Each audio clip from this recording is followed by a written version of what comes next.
পদ্মা সেতু পরিচালনা ও রক্ষণাবেক্ষণের জন্য সরকার আলাদা একটি কোম্পানি গঠনের সিদ্ধান্ত নিয়েছে। এটি হবে শতভাগ সরকারি মালিকানাধীন একটি কোম্পানি। সোমবার মন্ত্রিসভার নিয়মিত বৈঠকে প্রস্তাব অনুমোদন করা হয়। বৈঠকে সদ্য পাশ হওয়া বাজেট স্বচ্ছতা ও দ্রুততার সঙ্গে বাস্তবায়নে সবাইকে নির্দেশনাও দিয়েছেন প্রধানমন্ত্রী শেখ হাসিনা।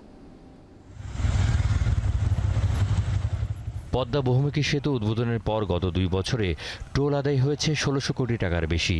সেতুর টোলের অর্থ জমা হচ্ছে বাংলাদেশ সেতু কর্তৃপক্ষের ব্যাংক হিসেবে। মেট্রো রেল পরিচালনায় ঢাকা ম্যাস ট্রানজিট কোম্পানি লিমিটেডের আদলে পদ্মা সেতু রক্ষণাবেক্ষণ ও পরিচালনায় একটি শতভাগ সরকারি কোম্পানি গঠনের অনুমোদন দিয়েছে মন্ত্রিসভা।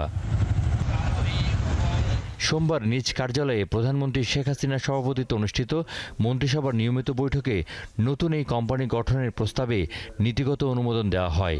মন্ত্রিসভার বৈঠকের শুরুতে শেখ হাসিনার হাতে নাগাসাকি পিস পার্কে শান্তি স্মৃতিস্তম্ভ স্থাপন করায় জাপান সরকারের দেয়া অ্যাপ্রিসিয়েশন সার্টিফিকেট তুলে দেন গৃহায়ণ ও গণপূর্ত মন্ত্রী। ওই বৈঠকে কিছু পর্যবেক্ষণ দিয়ে রপ্তানি নীতির খসড়ার অনুমোদন দেওয়া হয়েছে। পরে সচিবালয়ে সংবাদ সম্মেলনে মন্ত্রিপরিষদ সচিব জানান, পদ্মা সেতুর ব্যবস্থাপনায় কোম্পানি গঠিত হলে পরিচালনা ও রক্ষণাবেক্ষণ চলে যাবে ওই কোম্পানির অধীনে। 1000 কোটি টাকা সম্মিলিত সরকারি মালিকানাধীন রাষ্ট্র মালিকানাধীন একটি কোম্পানি হবে। এই কোম্পানির মূল দায়িত্বটাই থাকবে পদ্মা সেতুর মেনটেন্যান্স এবং যে টোল আদায় যে করাগুলো আছে সেগুলো, মানে পুরো দায়িত্বটা সেখানে থাকবে। না না, পুরো সরকার সরকারি তো অনেক কোম্পানি করে ইন্ডিপেন্ডেন্টলি কাজ করি।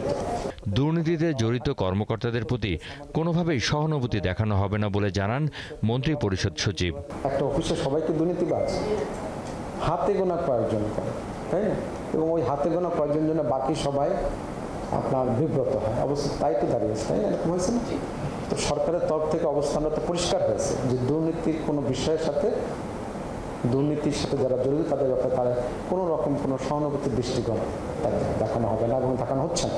এটা তো আপনারা খেয়াল করেছেন। মন্ত্রী পরিষদ সচিব জানান, মাদারীপুরে Sheikh Hasina institute of frontier technology করার প্রস্তাব করা হলেও প্রধানমন্ত্রী তাঁর নাম রাখার বিষয়ে সম্মতি দেননি। নাজমুল হোসেন, দীপ্ত সংবাদ, ঢাকা।